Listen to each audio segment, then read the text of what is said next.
आज हम उन कव्वालियों की बात करेंगे जिसमें चार चार बेहतरीन सिंगर्स ने अपनी आवाज का जादू बिखेरा है। इन चार मंझे हुए सिंगर्स के बीच एक सिंगर ऐसा है जिसने इन कव्वालियों का अंदाज ही बदल दिया।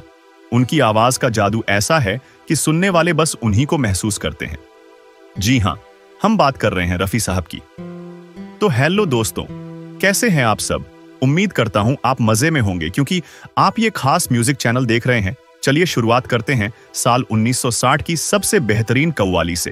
रोशन साहब के संगीत और साहिर लुधियानवी साहब के बोलों से सजी इस कव्वाली में मन्ना डे साहब, आशा जी और सुधा मल्होत्रा जी की आवाजें मिलती हैं। जैसे जैसे कव्वाली आगे बढ़ती है, बीच में एक आलाप आता है जिसमें सबसे पहले आशा जी और फिर सुधा मल्होत्रा जी की मधुर आवाज सुनाई देती है।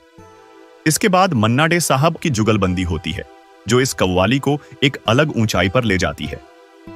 करीब 6 मिनट बाद जब हारमोनियम की धुन के साथ रफी साहब की आवाज आती है तो लगता है कि पूरे माहौल में जादू सा छा गया है।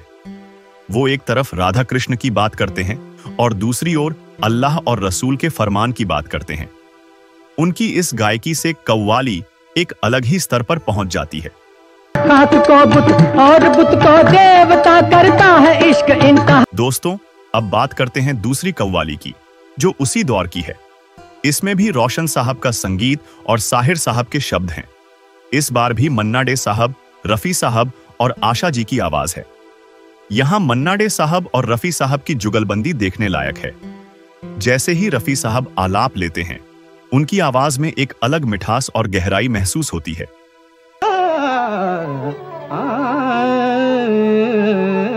वीडियो को लाइक करिए, शेयर करिए और चैनल को सब्सक्राइब भी जरूर करिए। तीसरी कव्वाली है साल 1966 की फिल्म जब से तुम्हें देखा है से। इस कव्वाली को दत्ताराम साहब ने संगीत दिया और आनंद बख्शी साहब ने लिखा।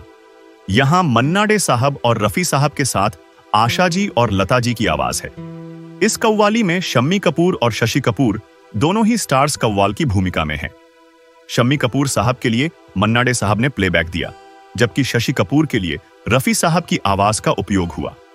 रफी साहब के अंतरे में वो मिठास और हुनर है जो पूरे गीत को और भी खास बना देता है।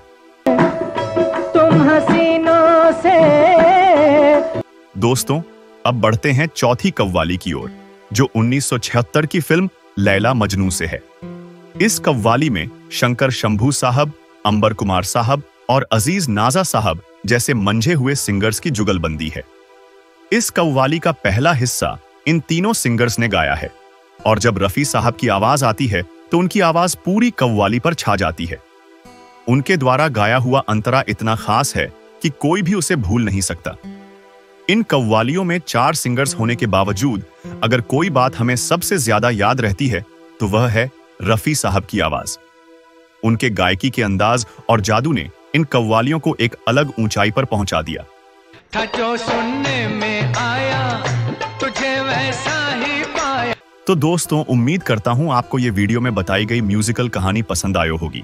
हमारे पास ऐसी और भी कई कहानियां हैं जो मैं आप खास लोगों के साथ शेयर करता रहूंगा इस खास म्यूजिक चैनल पर। म्यूजिक खास होता है और खास लोगों के खास म्यूजिक चैनल में आपका स्वागत है।